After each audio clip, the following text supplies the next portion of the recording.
Halo adik-adik, hari ini kita akan membahas tentang vulva hygiene saat menstruasi. Silakan disimak videonya ya. Nah, sebelumnya, apakah adik-adik sudah tahu tentang apa saja yang terdiri dari alat reproduksi wanita? Alat reproduksi wanita terdiri dari alat reproduksi bagian dalam dan alat reproduksi bagian luar.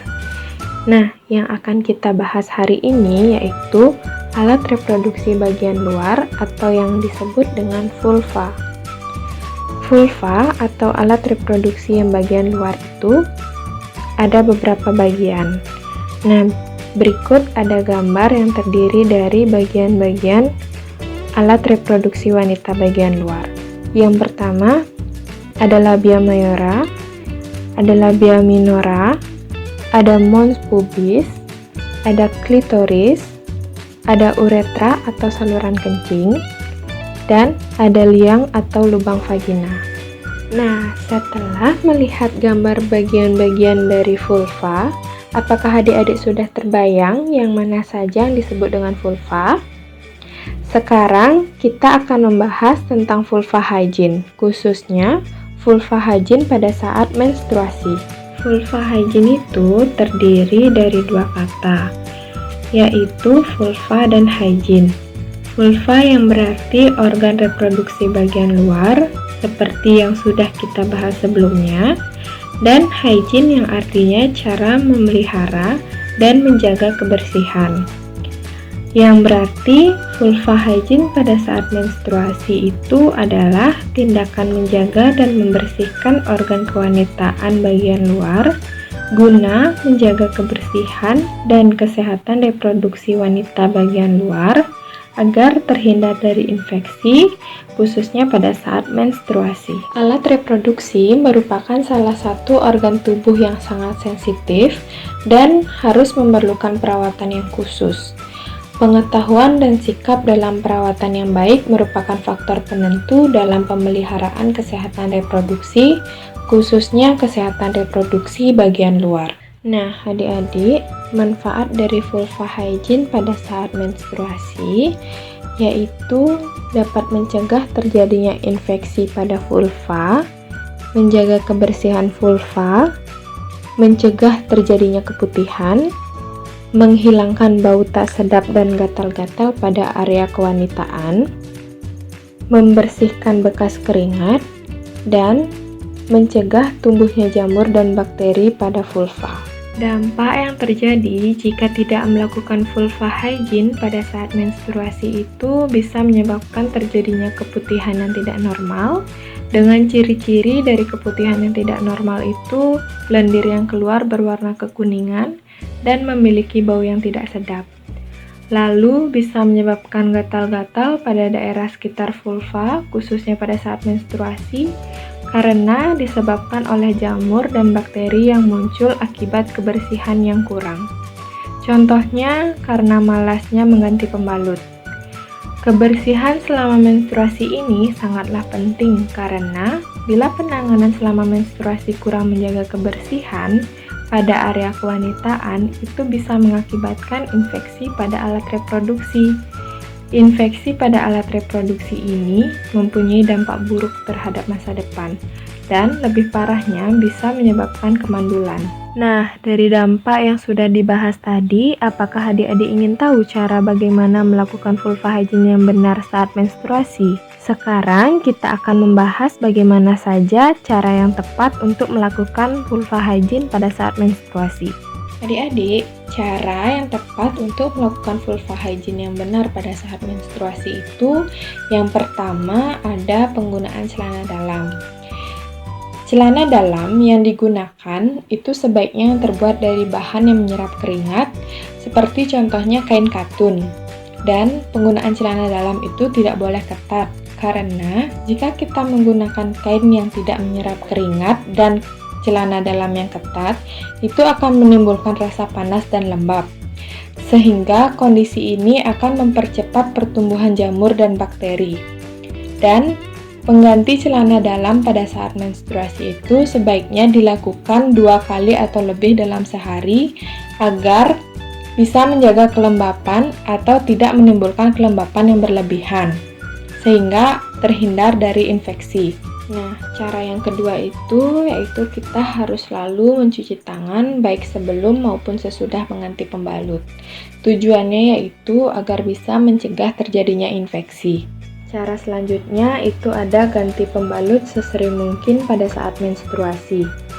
Karena darah yang keluar itu bisa menjadi media tumbuhnya kuman apabila terlalu lama tidak diganti. Nah, hal tersebut yang menyebabkan terjadinya gatal-gatal pada daerah organ kewanitaan. Idealnya itu pembalut digunakan hanya 3-4 jam saja atau menggantinya 5-6 kali dalam sehari. Nah, itu adalah cara membasuh vagina atau area organ kewanitaan atau yang biasa kita kenal dengan cebok.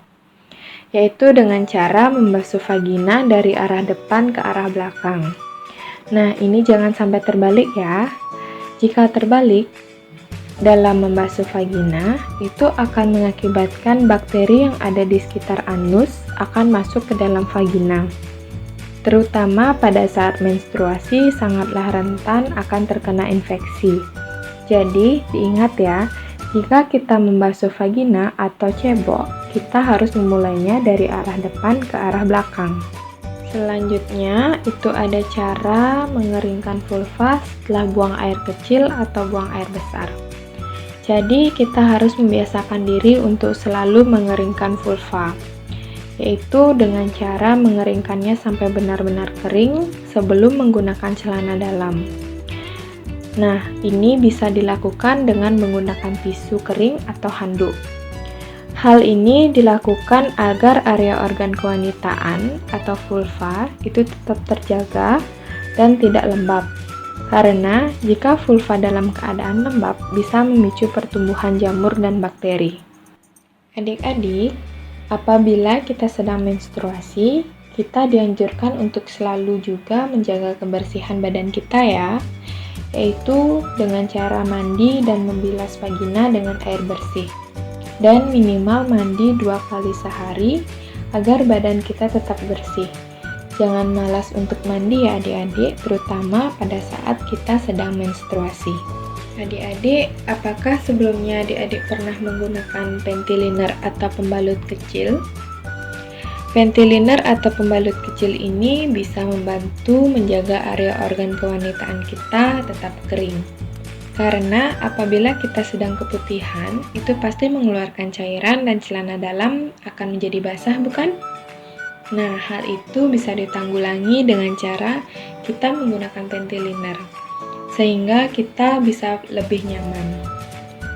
Setelah itu, panty liner bisa digunakan di saat hari-hari terakhir haid atau menstruasi. Ngerasa tidak di hari terakhir itu keluar darah hanya sedikit, dan sudah pasti ribet kan jika kita memakai pembalut yang ukuran biasa. Pada saat kondisi seperti ini, kita bisa memakai panty liner karena secara umum panty liner mempunyai fungsi yang sama seperti pembalut biasa, yaitu menyerap cairan yang ada di sekitar vagina, tetapi dalam bentuk yang lebih ringan dan lebih tipis.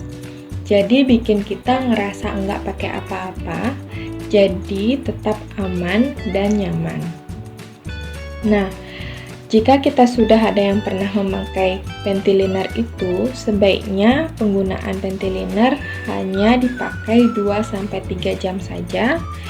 Setelah 3 jam, adik-adik bisa mengganti panty liner. Nah, untuk selanjutnya itu ada cara mencukur rambut pada area kewanitaan. Rambut yang tumbuh di sekitar area kewanitaan atau vagina itu perlu diperhatikan kebersihannya. Jangan mencabut-cabut rambut tersebut, karena hal tersebut akan menyebabkan lubang, dan lubang tersebut bisa menjadi tempat berkembang biaknya kuman dan jamur serta bakteri yang dikhawatirkan dapat menyebabkan iritasi. Perawatan rambut di daerah vagina cukup dicukur dengan gunting, minimal siksakan 1-2 cm, Karena rambut pada daerah vagina juga berfungsi untuk merangsang tumbuhnya bakteri baik, untuk mencegah tumbuhnya jamur, untuk melindungi daerah vagina, atau menghalangi benda-benda kecil yang masuk ke dalam vagina, contohnya kotoran atau debu. Nah, untuk yang selanjutnya, kita sebenarnya tidak dianjurkan untuk menggunakan sabun pembersih daerah kewanitaan pada saat membasuh vagina ataupun cebok. Karena sabun tersebut mengandung bahan kimia, sehingga bisa menyebabkan keputihan dan iritasi. Jadi, kita cukup membasuh vagina dengan menggunakan air bersih saja. Adik-adik, apakah adik-adik tahu cara membuang pembalut yang benar? Membuang pembalut itu tidak semata-mata hanya langsung membuangnya saja ya adik-adik. Karena ini juga bagian dari cara menjaga kebersihan kita pada saat menstruasi.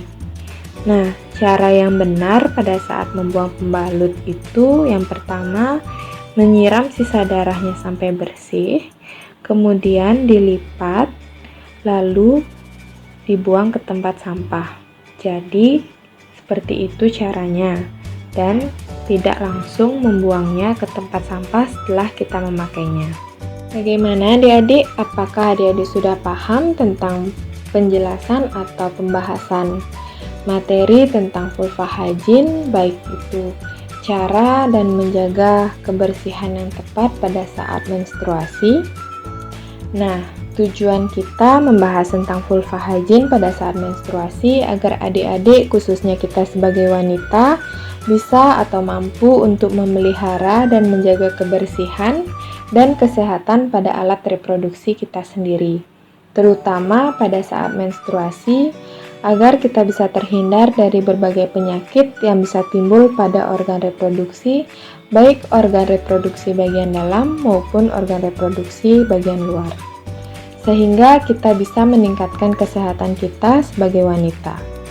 Ayo, kita jaga kesehatan dan kebersihan diri kita sendiri.